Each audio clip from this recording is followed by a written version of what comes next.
Assalamualaikum warahmatullahi wabarakatuh. Apa kabar keluarga sehat Rumah Sakit Muhammadiyah Gresik? Selamat datang kembali di podcast RSMG. Topik kali ini kita akan membahas sesuatu yang mom and dad itu selalu penasaran nih, yaitu tentang amandel yang membesar pada anak.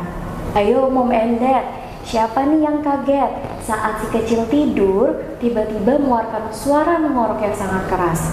Atau si kecil sering mengeluhkan sakit tenggorokan sampai susah makan?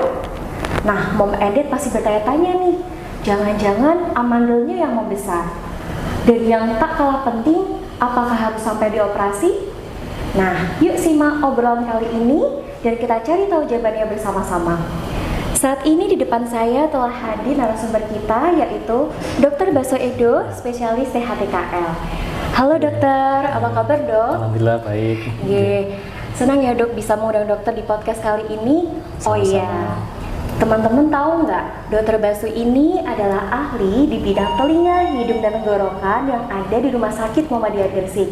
Jadi yang ada masalah terkait THT bisa langsung datang periksa dan konsul ke beliau ya. Baik, sebelum kita membahas lebih jauh ya dok ya, pertanyaan yang pertama nih dok, mom and dad nih pasti lagi kebingungan dok. Sebenarnya amandel itu apa ya dok ya? Di amandel itu merupakan kelenjar getah bening ya, atau yang kita sebut dengan tonsil. Itu organ semua orang pasti punya. Jadi organ itu ada di lokasinya di orofaring atau rongga dari mulut di tenggorok kanan dan kiri. Nah, pada kondisi tertentu memang amandel atau tonsil ini bisa membesar. Nah, itu bisa karena proses dari alergi, infeksi, atau bahkan tumor gitu. Kapan nih dok, amandel itu bisa menjadi masalah pada si kecil? Apakah dilihat dari ukurannya atau ada faktor-faktor lain yang jadi pertimbangan? Ya, jadi gangguan pada amandel itu macamnya banyak ya. Menjadi suatu permasalahan pada anak-anak itu bila dia sudah menimbulkan keluhan atau gangguan di kesehatannya. Misalnya sering terjadi proses peradangan, hampir setiap bulan itu selalu sakit, hampir setiap bulan selalu ada radang tenggorok, atau bisa karena ukurannya yang membesar dia sehingga mengganggu aktivitas atau mengganggu pada saat tidur, ngorok berat, bahkan yang paling ekstrim itu bisa terjadi henti nafas bahkan ngorok yang berat sampai tersedak sehingga anak sukar untuk istirahat, sehingga pada saat bangun paginya itu masih merasa ngantuk, lemes gitu, jadi kurang bersemangat. Nah ini pastinya akan mengganggu aktivitasnya, juga pengaruh pada kesehatannya di kemudian hari gitu. Oh gitu ya dok ya, jadi banyak ya dok ya dikatakan bahaya itu dari ukuran bisa sampai mengganggu kualitas hidup si kecil atau tidak gitu ya dok ya. Oh oke. Nah ini dok, biasanya nih mom and dad pasti bertanya-tanya nih dok, kapan sih dok waktu terbaik untuk dilakukan operasi pada si kecil? Apakah ada usia tertentu atau bagaimana? Jadi dikatakan kapan waktunya untuk dilakukan operasi atau pengangkatan itu ketika sudah menimbulkan permasalahan, gangguan. Nah, gangguan ini bisa aktivitas sehari-hari atau permasalahan kesehatan, sering radang, itu juga bisa. Jadi ada beberapa indikasi untuk dilakukan pengangkatan atau operasi tonsilektomi namanya ya. Itu ada dua indikasi yang perlu kita garis bawahi, yaitu indikasi yang relatif atau juga indikasi yang kedua adalah indikasi absolut. Indikasi absolut itu mau nggak mau harus dilakukan operasi, karena kalau tidak dilakukan operasi akan berbahaya atau bahkan sangat mengganggu kualitas hidup di kemudian hari.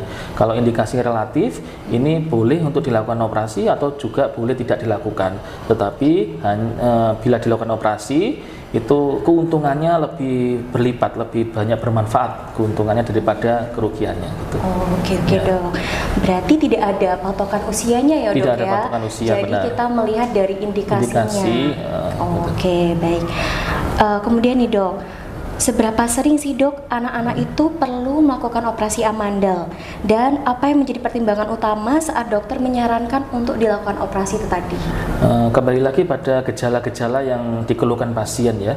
Jadi tidak semua pembesaran amandel itu langsung kita suruh untuk operasi. Jadi ada beberapa pasien yang dengan amandelnya besar, hipertrofi tonsil atau pembesaran amandel itu, tapi dia tidak mengeluhkan gejala. Jadi kebetulan saja pada saat periksa mungkin keluhannya lain, keluhan telinga dan lain-lain, tetapi didapatkan amandelnya besar.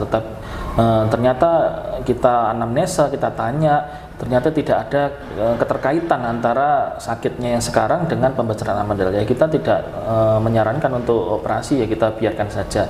Tetapi bila pembesaran amandel itu disertai gejala yang sudah sangat mengganggu, sudah sangat berakibat fatal bagi pasien, itu kita sarankan untuk pengangkatan amandel atau operasi. Jadi pada anak bayi balita itu rata-rata amandelnya masih besar. Jadi ketika bertambah usia itu dia akan menyusut, jadi tambah kecil itu. Tapi pada saat misalnya umur 2 tahun atau 3 tahun itu ternyata pembesaran amandelnya itu disertai dengan gejala yang sangat mengganggu dan berbahaya, misalnya sleep apnea. Sleep apnea itu ketika tidur tidak bernafas. Nah ini kita sudah sarankan untuk pengangkatan tonsil atau amandel itu, begitu. Oke dok. Nah tadi kan kita udah banyak membahas mengenai operasi amandelnya ya dok ya. Ini juga sering banget nih dok jadi pertanyaan mom dan dad di rumah. Sebenarnya operasi amandel ini aman gak sih dok untuk anak-anak? Dan apakah ada risiko-risiko yang perlu diwaspadai mungkin seperti itu? Kalau dikatakan aman atau tidak itu relatif aman ya, karena disertai dengan pembiusan yang dilakukan oleh dokter sejawat spesialis anestesi, jadi di bawah pengawasan langsung spesialis anestesi, dan juga operasi tonsil ini atau amandel ini tidak dilakukan penyayatan pada leher, jadi semuanya prosesnya melalui rongga mulut, jadi tidak ada bekas di luar. Kadang-kadang kan pasien beranggapan kalau ini operasinya itu dari luar, jadi dilakukan penyayatan dari leher, itu tidak benar ya. Jadi langsung dilakukan melalui rongga mulut, jadi tanpa bekas sayatan gitu ya. Oke baik dok, tidak semenakutkan yang dipikir mom and dad ya. Jadi nggak sampai dibedah nih mom. Nah ini dok, ada nggak dok tips bagi mom and dad di rumah apabila si kecil itu sering banget sakit tenggorokan atau amandelnya mulai membesar? Jadi tipsnya untuk mencegah supaya tidak terjadi pembesaran amandel itu dengan mengurangi jajan atau makan makanan yang terlalu manis, misalnya snack-snack atau makanan-makanan yang membuat tenggorokan bisa risiko atau rentan menjadi nyeri. Misalnya jajan-jajan, ada anak kecil kan sukanya makan permen, es krim, makanan-makanan yang dengan pemanis buatan, pengawet, itu resiko terjadinya peradangan pada amandel besar gitu. Tetapi tidak menutup kemungkinan pembesaran amandel juga bisa disertai karena akibat dari alergi. Kalau alergi itu tentunya kita harus mencari tahu anak ini teralergi terhadap makanan apa, atau alergi terhadap mungkin debu atau bulu-bulu hewan, itu juga perlu dicari sehingga bisa mencegah terjadi pembesaran pada amandel begitu. Baik, ini pertanyaan terakhir ya dok ya. Jadi gimana nih dok, apabila mom and dad di rumah ingin konsultasi nih mengenai si kecil yang punya amandel yang mulai membesar, bagaimana caranya dan apa saja yang perlu dipersiapkan? Jadi pada ibu-ibu di rumah yang memiliki anak yang disertai dengan gejala-gejala atau mungkin yang keluhan-keluhan yang mengarah pada pembesaran amandel, mari dipersilakan untuk berobat ke Rumah Sakit Muhammadiyah Gresik. Mungkin bisa berkonsultasi terlebih dahulu atau dicek amandelnya kondisinya bagaimana, apakah perlu operasi atau hanya pengobatan saja. Nah, dipersilakan untuk kebaikan dan masa depan anaknya begitu. Baik, wah luar biasa sekali ya dokter atas penjelasannya, sangat jelas dan informatif sekali. Mohon izin ya dok, saya membuat take home message pada podcast kali ini. Amandel yang membesar pada anak tidak selalu harus dilakukan operasi.